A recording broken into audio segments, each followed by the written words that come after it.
Hi friends, welcome to Mom's Flavor Tamil. இன்னைக்கு நம்ம சேனல்ல என்ன பார்க்க போறோம்னா நிறைய காய்கறிகள் சேர்த்து ரொம்பவே ஹெல்தியான அவியல் ரெசிபி எப்படி செய்யறதுன்னு பார்க்கலாம்.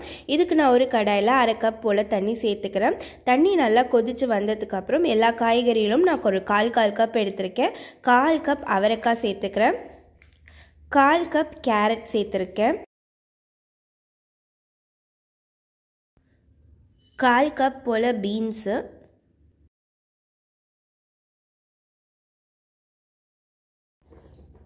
அடுத்து நான் கொத்தவரங்காய் சேர்த்துருக்கேன். இப்போ இதெல்லாம் ஒரு ஆவி நல்லா வெந்து வரட்டும்.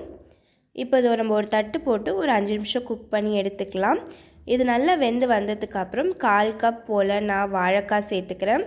1/4 கப் போல் வெள்ளை பூசணிக்காய் கட் பண்ணி நான் சேர்த்துருக்கேன். இப்போ இதுக்கு தேவையான அளவு உப்பு சேர்த்து இது எல்லாத்தையும் நல்லா மிக்ஸ் பண்ணிக்கோங்க. இப்போ இது நம்ம ஒரு தட்டு போட்டு ஒரு 5 நிமிஷம் குக் பண்ணிக்கலாம். நான் துருவின தேங்காய் ஒரு 1/4 கப் எடுத்துக்கிறேன். ஒரே ஒரு பச்சை மிளகாய் எடுத்துக்கோங்க. இதை நல்லா மிக்ஸி ஜாரில் நல்லா பேஸ்ட் மாதிரி அரைச்சி எடுத்துக்கோங்க. அடுத்து இப்போ இந்த காய்கறிகள் எல்லாம் நல்லா வெந்து வந்துருச்சு. நான் இப்போ இதை ஒரு பாத்திரத்தில் மாற்றி வச்சுக்கிறேன். இந்த காய்கறி எல்லாத்தையும்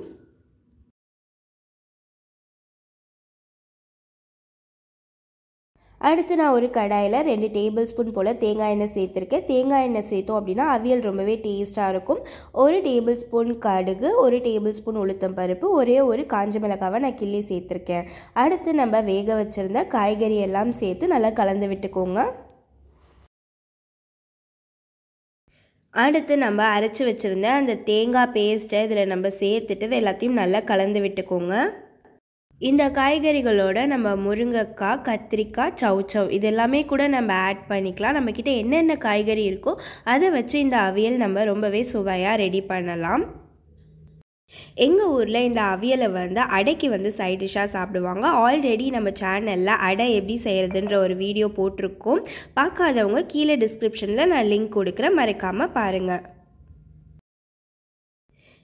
இப்போ இதை நம்ம தட்டு போட்டு மூடி ஒரு 2 நிமிஷம் வச்சு எடுத்துடலாம். அடுத்து நான் 1 டேபிள் ஸ்பூன் போல் கெட்டியான தயிர் சேர்த்துக்கிறேன். கடைசியாக கருவேப்பிலை, கொத்தமல்லி தூவி இதை நம்ம சர்வ் பண்ணலாம். இந்த வீடியோ பிடிச்சிருந்தா லைக் பண்ணுங்கள், ஃப்ரெண்ட்ஸ் அண்ட் ஃபேமிலியோட ஷேர் பண்ணுங்கள். வேறு ஒரு நல்ல ரெசிபியோடு உங்களை சந்திக்கிறேன். Until then, tata, bye bye from me, Abirami Ravichandran.